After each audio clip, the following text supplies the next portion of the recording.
The Experience of Thinking. A series of talks on change of consciousness in the writings of European philosophers by John Thompson. Episode 8. Hegel.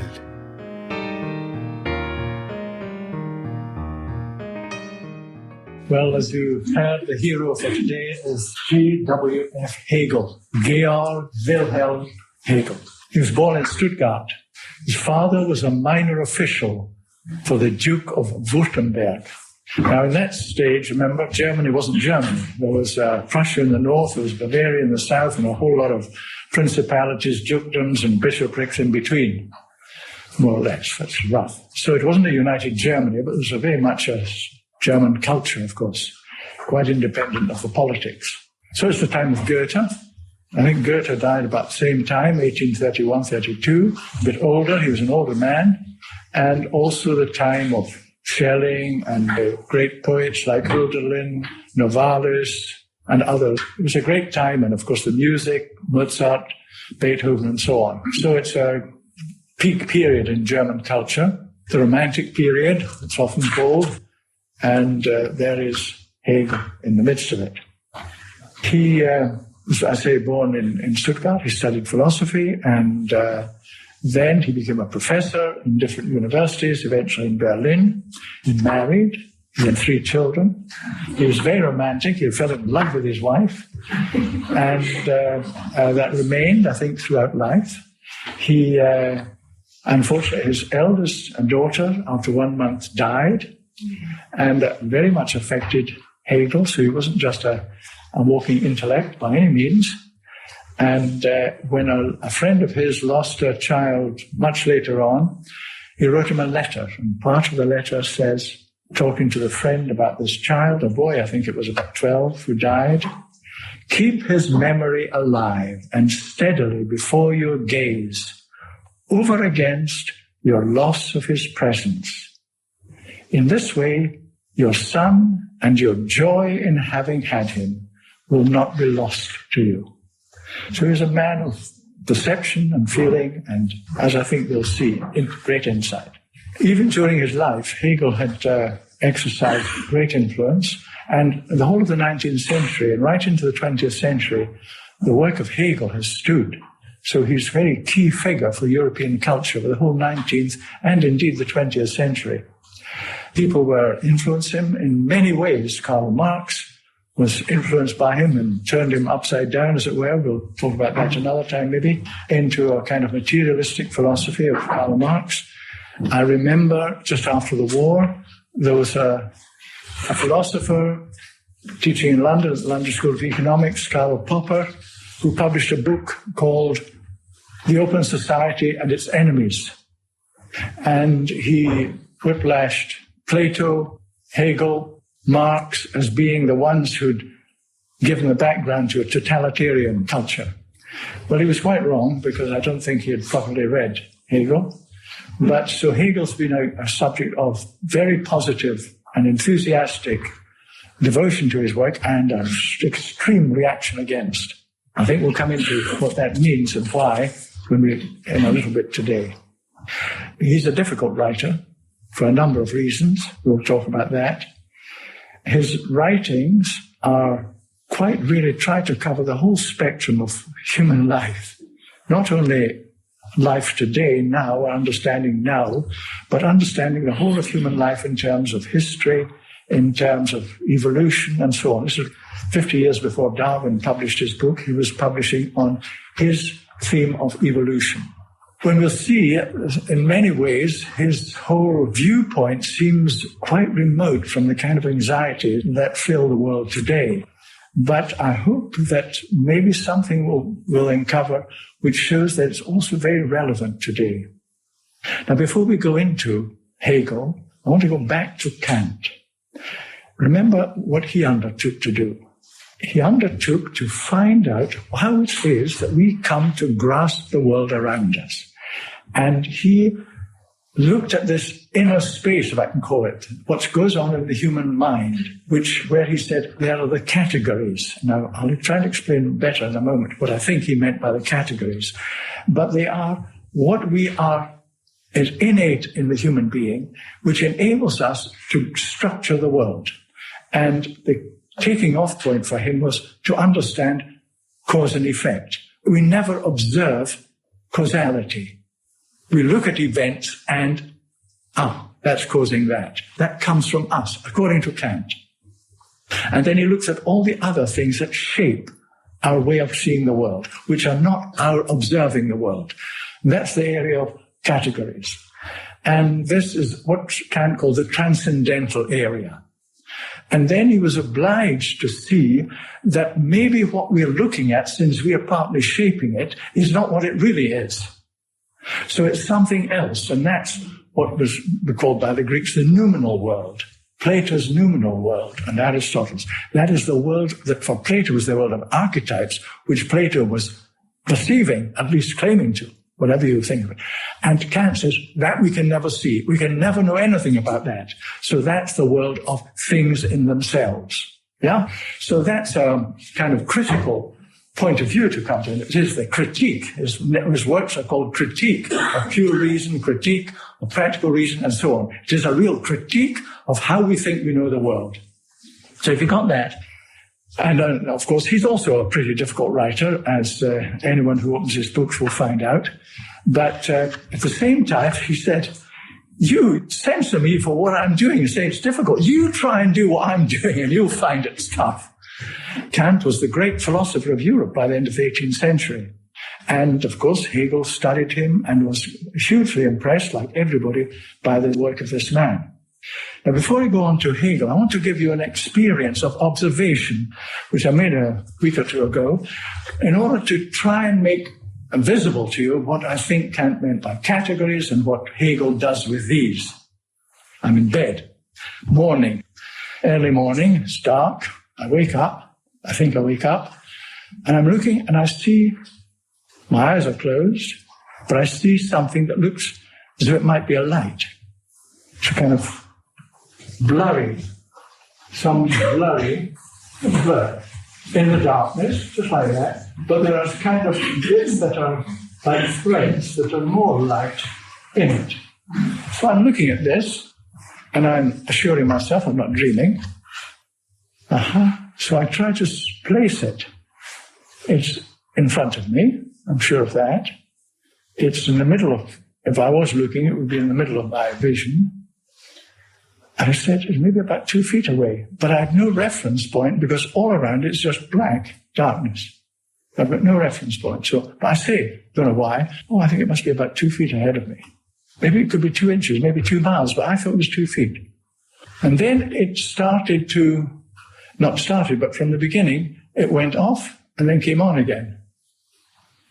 On, off. So I said, it's curious. What is it? What's happening? I start saying, well, why is it? Where is it coming from? So the color changes, and it goes from this color, I haven't got a decent color, to sort of browny red. And the squiggly lines become more geometrical. Now, I was observed that I was lying on the pillow with my head half on the pillow, and there was slight pressure on this eye. So I wondered, is that what's causing it? Pressure on the eyeball. So I took my head off the pillow, and the light disappeared. So I put it back, and it reappeared again.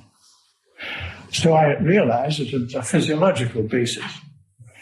And then I said, well, what is it? Am I looking at something like looking at a light from a bulb? What am I looking at? Is there light? So I get into this dialogue with myself about what it is I'm actually looking at. What existence does it have? What relationship does it have with anything else?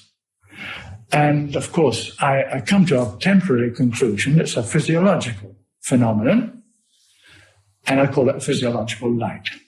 And I said, well, that's enough. I've done enough. I looked through that process, and I realized that I wasn't given space and time, that I was merely seeing an image, and I just felt the need to give it a spatial context. So I did, even though I didn't have any reference points. The time, we could just see it's a succession of pulses, but then I began to see there was a sequence of time. It was the same time, on, off, and so on. So was I contributing the time or not? In the Kantian picture, this was what he would call the category active. And these categories, like space and time, he didn't call the category space and time category, he calls them forms of intuition, actually, which means forms of perception in our language. So these are formatting elements in our perception that give us our space and time in which we place events and objects and so on. So was that what I was doing? Because, of course, this would happen when I was looking at a chair, but this was such a unique object I was looking at, because A, I didn't know what it was. When I look at a chair, I think I know what it is. And also, it didn't have a context, an obvious context. And then I start to say, why? What's causing it? Causality, that's coming from me again. It's not saying anything about that. It's not saying observe me and you'll find my cause. I have to contribute all that. And then when I come to the other categories of Kant, like coexistence that we spoke about, and what substance is it? Is it a like light substance? Is it something quite different? What is it? All these are coming from me, as it were, in order to take hold of this perception that I'm making. And so you get the picture. So I thought it was quite a striking object to be able to observe and to go through this process, which Kant obviously did in a very, maybe also slapping the pillow in the wrong way or something as well. But he obviously did it out of a completely, we would call it abstract, but penetrating observation of his own perception thinking to come to what he called categories. He took it from Aristotle also, but he had to revive it and see it in his own way too. He doesn't just copy Aristotle. So that's a little experience to see that Kant's problem is, which Hume dismissed, Kant's problem is, what is the contribution of the human psyche to our grasping the world and saying, oh, the world's like this? Now, with the Kantian picture, and maybe that's as a help to understand it, we can then look at, well, there are obviously difficulties with the Kantian position, because where are these categories coming from? How are they built? What's made them? What are they based on? According to Kant, they only exist when they're applied to something in you're observing. Otherwise, they don't exist. So this forming force of space and time isn't there until I apply it. And causality isn't there until I've got some object to apply it to. So there are big questions. And then to say that the real world is the world we'll never know, absolutely, finally, forever, is a big statement. And that's where he ends up. So what world are we living in? And of course, Kant remains a significant figure all through the 19th century. And one can see that for these Newtonians who were understanding the world through its laws and so on, this was quite a comfortable area to be in, because our normal perception of the world is clearly not the true perception of the world. We see the sun standing more or less moving across the sky, and we know we're moving at 17,000 miles an hour round and round the sun. We know, do we? Yes? And so our perception of the world is obviously not giving us the world. So the Newtonians will say, I'll tell you what the world's like. And they're comfortable, therefore, with the Kantian position. There was another philosopher called Fichte, Johann Gottlieb Fichte. And he was a near contemporary of Hegel, a bit older. He grew up in a peasant family in Bohemia. Very bright child, was given help to be educated, became a professor in the university. Kant had opened a whole area. These great thinkers now say, we must really understand what's going on in this transcendental area. What's going on in the soul? What are we doing? Are we really providing causality, substance, form of time and space? Or what is it? So they turn their attention to looking at the human consciousness and how the self acts. Not just trying to explain the world out there, but what is this consciousness that, according to Kant, partly makes the world we're living in? So that's where they focus. And from Fichte's point of view, he becomes a very famous philosopher as well, but we won't tackle him. But I just want to say one thing about him, which Hegel takes up. When I was looking at that object, whatever it was, I had to say to myself, am I asleep or am I awake? Is this a dream or no, I'm awake. How does one know one's awake? It's interesting. I'm awake. How do you know you're awake? How do you know you're awake? I said, I'm awake. And then I say, what I'm looking at is not me. It's something other than me. How do I assert that? Is a pain that you have, is it you or is it an object that you can observe?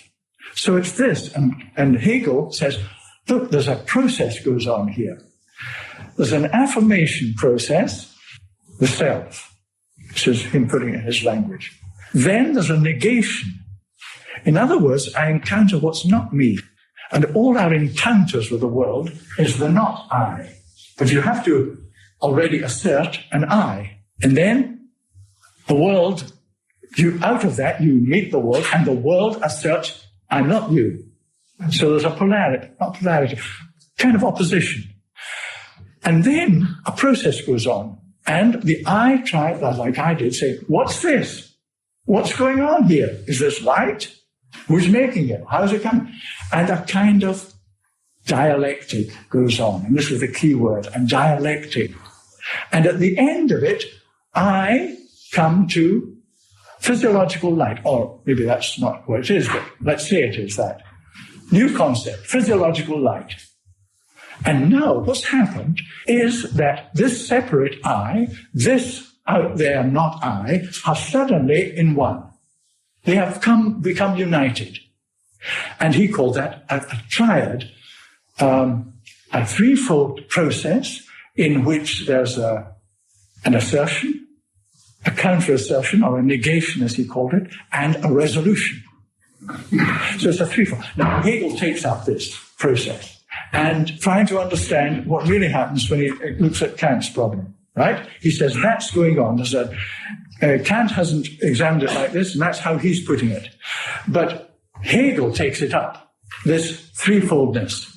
And from a certain point of view, Fichte remains, it's a kind of subjective process with Fichte. He remains, this is just part of how the human being works. Hegel takes it up and shows this is a world process, this threefoldness, in different ways. It's a whole world process, and we are sharing that world process in our own psyche. That's Fichte. That's all I'm going to say about it. He makes a bridge for Hegel to pick it up and say, aha, there's a key here to understanding how we're placed in the world. Now, one of his first books is called The Phenomenology of Spirit. And that's a huge problem. Problem because, A, it's in German. I'll tell you why. And B, Hegel has an incredible language, because you must realize when you're phenomenology, now your phenomena, Greek word for appearance, is not out there, trees and things, it's mind. That's what I'm looking at. That's all the phenomena. What Kant called categories. That's what we're looking at now. Turned not inward, but into another space, not out into nature. So it's a phenomenon. It's a science of phenomena of, now, it's translated sometimes in English, Geist, by spirit, and sometimes by mind. An interesting comment was made, I read by one of the German commentators in Hegel, that the Geist is almost not properly translatable in English. Because when we use spirit, it's vague, rather general, rather indistinct. And when you use mind, it's rather subjective. When Hegel used Geist, it's neither vague nor subjective. There's a phrase that Hegel used, der wirkende Geist, the working spirit. And this German authority says what Hegel means is somebody actively working. It's not some loose notion about the spirit being active somewhere, which English people might be happy with. Not Hegel. It's I'll not use the word incarnated, but it's active, actual. It's actuality. It's not loose general abstraction. So that's a problem already, just to understand the German for an English person. So you have to make a long journey to grasp what is the German meaning and how best can we grasp it in English. And then there's the whole abstract language of Hegel, because he's never talking about cats and dogs and tins and trees and skies and mobiles and computers, never. Nothing you can touch or see with you or perceive is in his world. He's in the world of mind, spirit. So he creates language, but he's very consistent. So you have to grasp what is this, and then see how it's applied by Hegel in different ways. So that's the problem of Hegel. Now, this first book that he published, the Phenomenology of Spirit, it's again an exploration of Kant's problem of what we've called a priori, where all these categories are situated. And right in the introduction to this, Hegel shows what a guy he is. He says, all these philosophers, some of them say, well, the mind or the cognition is a kind of tool. So we've got a tool, and we use this tool, and we get the world. We use it in the right way, just like use a chisel and a hammer in the right way, and you get a piece of sculpture. You use your tool, the understanding, and that gives you the world. Or as much of the world as you give, it'll have all your tool marks on it, but it'll be the world. Now, some people say that, says Hegel, talking about Kant, and Locke too. And so some people say, oh, well, it's just a mirror. We mirror nature. Nature's out there, and inside us, we just look inside, we've got a mirror. And there's a quote from, remember Mr. Bacon? The idols of the tribe and the idols of the marketplace. Well, Bacon had written in his book, "The mind of man, far from the nature of a clear and equal glass." That's what it should be, a clear and equal glass. That means not distorted, you've got to make that glass absolutely smooth. Far from the nature of a clear and equal glass, wherein the beams of things should reflect according to their true incidence. As they come in, they should reflect truly. The world out there should be truly reflected. But what happens? According to their true incidence, they should reflect. It's rather, but in fact, this glass is rather like an enchanted glass, full of superstition and imposture, if it be not delivered, that's freed up and reduced. So we're all going about with glasses that are full of superstition and imposture. And if we could clear them out, we would see the world, right? Clear it. Wipe your glasses and you'll see the world. That's Bacon. So we're either mirroring the world or we've got a tool to get it into shape so that we can grasp it. And then he says, all these people are on the wrong track. If you want to understand how you grasp how we understand the world, your understanding of the world is part of the understanding of the world. You're in the world. You don't have a tool out there that I'll borrow that. That's also coming from the world. And that mirror, who's created that mirror? All this is, he says, you've got to get rid of all these presuppositions. And he calls these, the presuppositions are namely the representation of cognition as a tool and as a medium, as well as the distinction of ourselves from this cognition. We separate ourselves out and look at what exactly the situation of science. Science is telling us what the world is like. It's all out there, and it's totally separated from the human being. I mean, if human beings have created, of course, scientists, but in the presentation of it, the human being stands totally outside the world that the scientific knowledge presents to us. This is already Hegel 200 years ago, and we still haven't grasped it. So Hegel is really tackling the whole split that's become clearer and clearer since the time of Descartes. And even before. Descartes, mind. Get me certainty out of my mind. Eventually I'll get to the world. Mind, let me clarify that. Then I'll find where body is and where matter is and where the nature is. But first of all, get here. So that's a split. He's not yet in the world. His body's not there. He doesn't need a body. He just needs his mind. So he's split. Hume, total skeptic. Here, a man who enjoys the world. He's a bon viveur. He's a very good companion, convivial and so on. But totally skeptical about all human knowledge and the human self. So again, there's no integration into what the human being is and the world out there. So it's a kind of schizophrenia that becomes the psychosis of Europe for 200 years. And Hegel, his problem is to look at this separation between I and the world. We can describe it in all sorts of ways. The cut-offness, the split. And today, our ecological crisis, what is that? We're just split off. And we've been using nature for 200 years for our own benefit. We want this, we want that. It comes back in our face. Oh, how nasty. Because we haven't known what nature is. We've cut ourselves off and turned it into a quarry where we can take what we want. So that's not just, therefore, a crazy philosophical problem thought up by geniuses. It's an existential problem for everyone. And, of course, not everybody can read. I have great difficulty in getting into Hegel. And I'm sure other people also. But what he's trying to bring to the world's attention, really, is what is the nature of how we believe the world to be. And if we believe we are outside the world with tools to manipulate it and know it, then that has consequences. That has consequences. The way you know the world has consequences. There's no neutrality there. Remember the nominalists in the time of Aquinas, which was before then the nominalists, and even before that. The nominalists came up and said, when we describe the world, all the concepts we use are merely names. They're labels.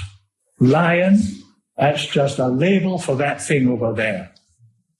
And it came from a very different experience in which the Greeks and, to some extent, the medieval philosophers felt in the concept there is already contained a reality. It's not just a label. Lion unites it in the concept with the whole world. And only the concept does that. As a sense object, it's just a particular thing running around growling. As a concept, it comes into relationship with the whole of nature and with the human being and with everything. So the concept for the pre-nominalists was an essential part of the reality of the object. It gave it its universal nature, which it unites with a particular nature. It's this lion, but it belongs to lionness and animality and nature and whatever, evolution. So the concept has been transformed. And the first people to do that were the nominalists. And then all the philosophers after Descartes are essentially nominalists. They are seeing that we are free in our ability. We think the world. So if I want to call that a lion and that a cupboard, that's up to me. I can do what I like. I'm a free thinker. And I'm not bound by these, what we call realist traditions. Hegel says that's happened. Now, Hegel doesn't want to go back to Thomas Aquinas or that. You can't do that. And he sees that, in fact, what's happening has an historical importance. That the consciousness that we're trying to understand is not something fixed and definite through all time. But at one time, it had such and such a configuration, and it changed, it evolved. And we are in a process of evolution. So that when I look back at how Plato thought, then he thought out of a certain kind of consciousness. I'm putting it very much in my words, but that is really what Hegel comes to. So he's not just a philosopher saying, I'm looking at the same world as Aristotle, but I've got it right and he was wrong, which even Bertrand Russell does. Unbelievable. How intelligently foolish people can be. Never mind, I won't get into that. Russell's a great man, don't misunderstand me. But He's got his weaknesses. And Hegel there says, he's penetrating this for the first time. He says, the 4 stages in evolution of consciousness. He says, before the Greeks, it was very much connected with the sensory world. The truth ever just lay in your senses. And he gives all sorts of description of what he means by that, which I really haven't time to go into. And then that was followed by what he called the perceptual world. Strange terminology. Perceptual world was Aristotle and the Greeks. And out of that, I think he meant that they thought their thoughts were out there. If you just look at nature, you'll get the right thoughts. You don't have to evolve them out yourself and say, what's this, what's this? Look truly at nature like Aristotle did, and the thoughts will be there. And then he said, then we get conceptual consciousness. That's Kant. Kant is conceptual consciousness. You've got to analyze the world in terms of the concepts that you are creating to spread over the world so that you can understand it. Inadequate, but that'll do for the moment. He says that the modern world has to experience self-consciousness, not conceptual consciousness, but self-consciousness. And of course, again, self-consciousness doesn't mean what it usually means in English. That's not self-consciousness that Hegel's talking about. He's talking about consciousness of self. In other words, you have to grasp the world in your relationship to it and in your relationship to your own self. There isn't a split. You've got to, that you can't see the one without the other. And so he comes to the idea that the thoughts that live in me are thought forms out in nature. Right? They're not me, my invention. And so Hegel starts to evolve a totally different picture of what it means to think the world. You gave us an example of you thinking the world in your search for the river, for the source of the river. This now opens up as Kant is interested in all these aspects of what you can call thinking, which is our perception, imagination, grasping, feeling into, analysis, synthesis of the world. All these are aspects of our consciousness. And all these have to be included in the world that we try to understand. We are in it. We are mediating it. We are a part of it. We are not standing out saying, this is what the world's like. Hegel says, the concept, now in German, what's that? Das?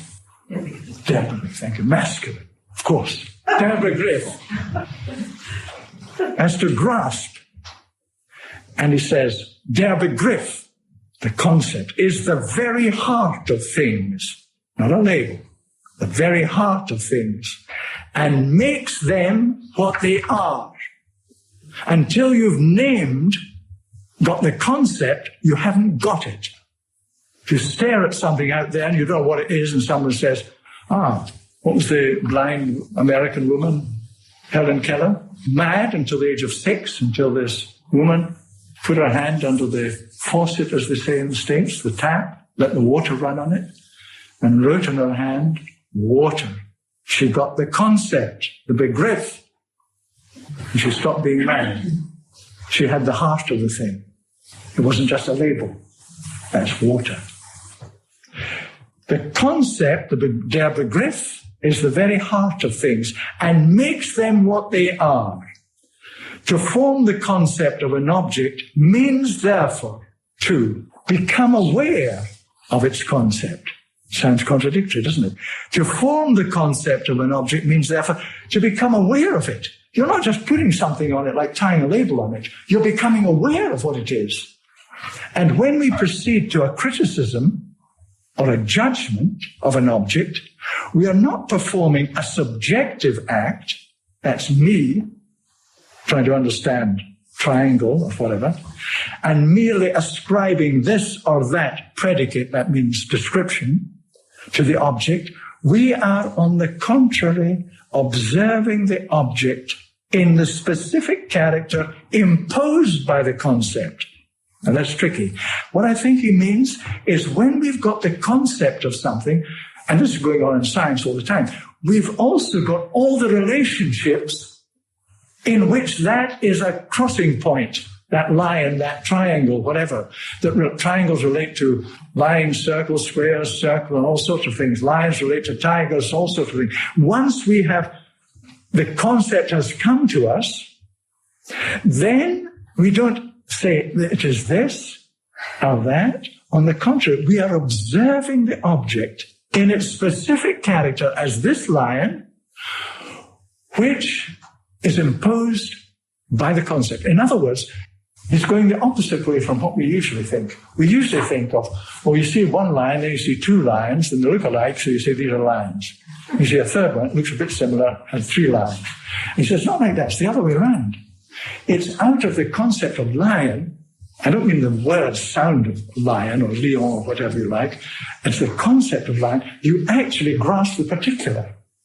So it's the opposite way of which we generally think. Thoughts are not simply the product of the human mind. They permeate the world. And furthermore, they are the constitutive substance of external things. In other words, when we look at the world, their constitutive substance is actually the thought form.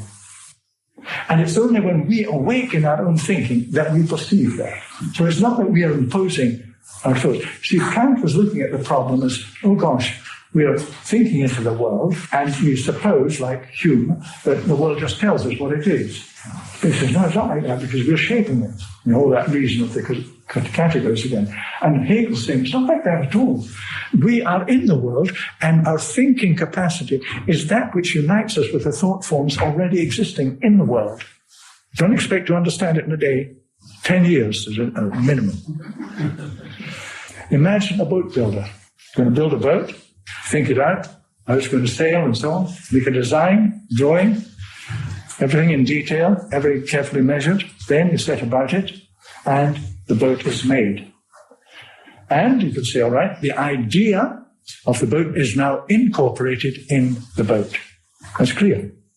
In every detail, every screw and bolt is on the drawing. So the whole idea and complexity of boat, the idea is now incorporated in that thing there on the sea. If you look at a rose, similarly, there's an organizing principle that makes a rose a rose. Now, who designed it? We won't ask that question because Mr. Dawkins won't like it, and I'm not asking it. But there is an organizing principle, similarly, embodied in that which we call rose. And as soon as one begins to understand that the nature of thinking and thought in this way, you're no longer just staring through peepholes at a mysterious world and trying to make sense of it. You are part of that mysterious world. The world flows through you. And insofar as we are alive and awake, that world in us speaks to us and we speak to it. So when we investigate consciousness in the way that Hegel began to do, and the objects of our consciousness, this is, as I've said, a dialectical process. I don't just capture the object by thought, but there is a to and fro activity between the mind, if you like to call it that, and the object until a resolution is arrived at. Then I know. And I know is not a subjective state. It embraces the I and the object. It's not me separated from the world, knowing it. The self unites with the object. I spoke about Hegel's theory of evolution and the stages that he conceived. And then he wrote a book called The Philosophy of History. And again, it's an extraordinary book because here he does talk about real events and real figures, real historical figures, but he's not writing a normal history. He's not trying to write, many people try to look back over history and try to interpret it, what really happened in the French Revolution, for example. What really happened? They had all these great ideals and it ended up in slaughter and murder and Napoleon and all that. So people write histories and say, let me try to find out what really happened. And Hegel doesn't claim to be doing that. He claims to say that if we awaken ourselves to this realization that we are also part of this historical process, that our consciousness is also involved in it, is not something that enables us to take an onlooker stance. And he says, then history unfolds when you see it as a process of reason. Now, reason was a well-used word in the 18th century, the critique of pure reason as Kant, and now Hegel says that reason, the rational, is the very essence of the process of evolution.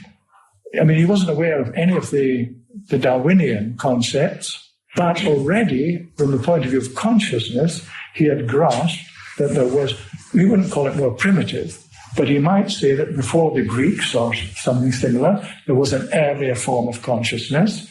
Might call it more primitive, if you like. Then there was a more developed form of consciousness. Then that undergoes a certain development.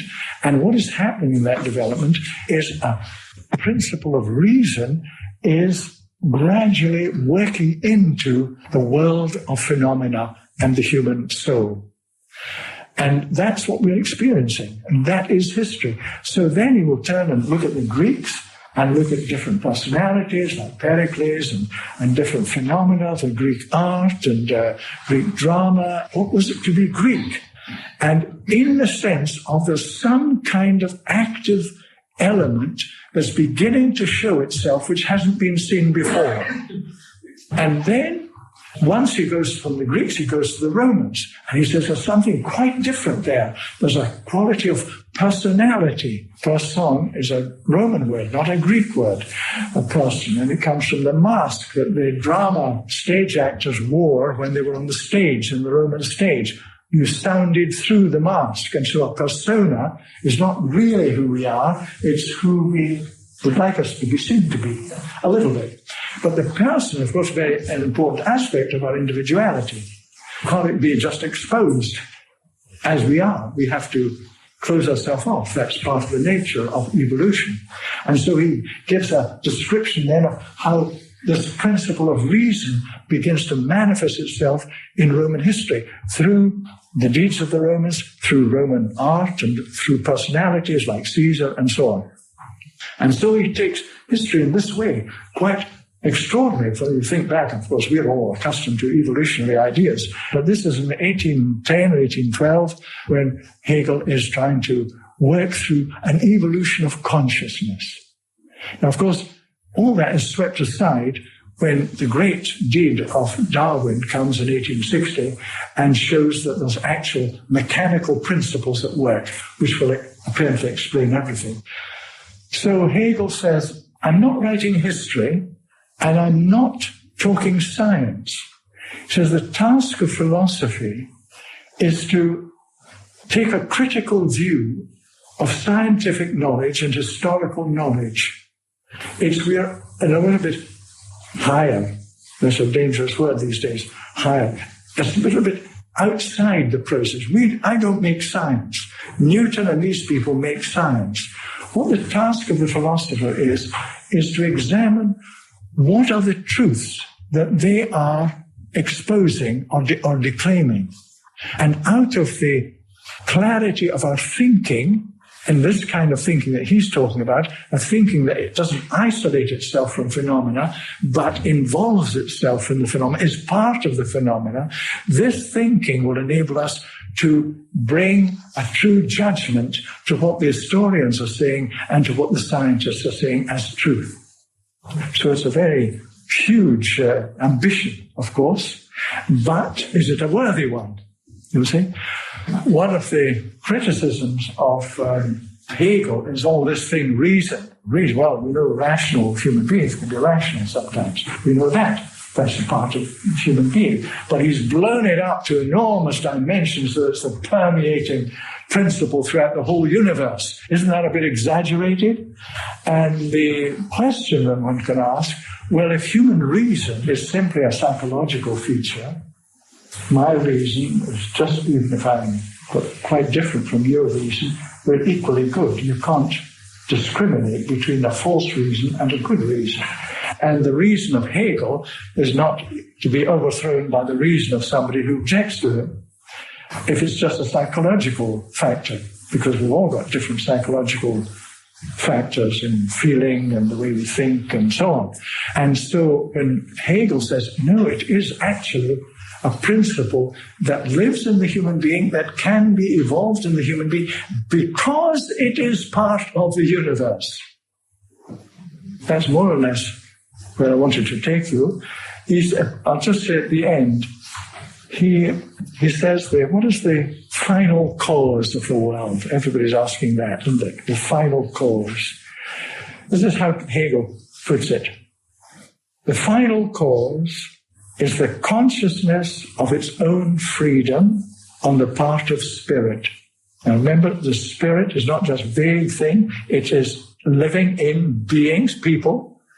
It is the consciousness of its own freedom on the part of spirit, and therefore the reality of that freedom. So to be conscious of it is to be real.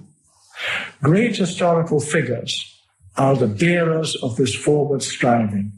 And in the history, the philosophy of history, the incarnation of Christ is a crucial moment in this historical process for Hegel.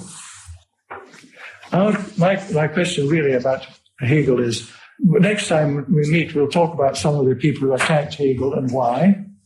And but nevertheless, the question for today is the kind of grand picture that Hegel built, in which he tried to incorporate every aspect of human life and nature and science and so on in an extraordinary way. Maybe one can't see that as we can properly stand just like that. The world has moved on. We've moved from romantics through all sorts of disasters and trials and difficulties and world wars and atom bombs and everything. So we can't quite see it out of the idealism of the Romantic age. But is there something that we have to salvage from Hegel? Hegel said, he talked about the owl of Minerva. Minerva is the goddess of wisdom, and she had an owl. The owl only flies at night. So he says, philosophy is like the owl of Minerva.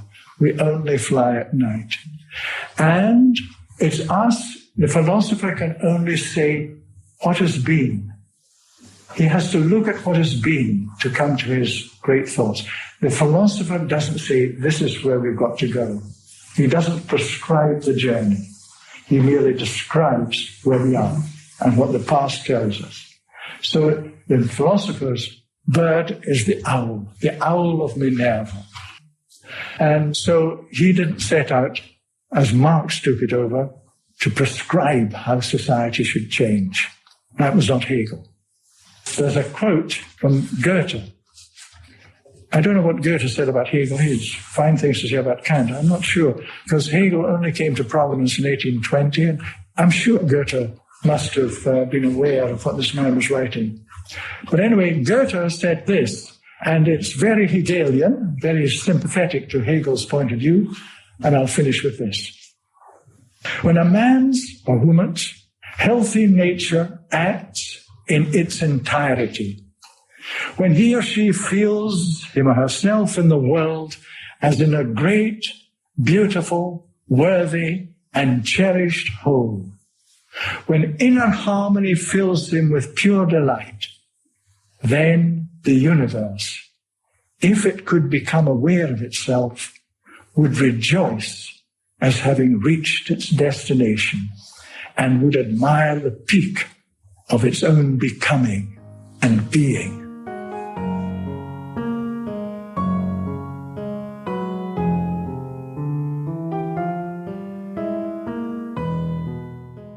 The next episode is on Søren Kierkegaard.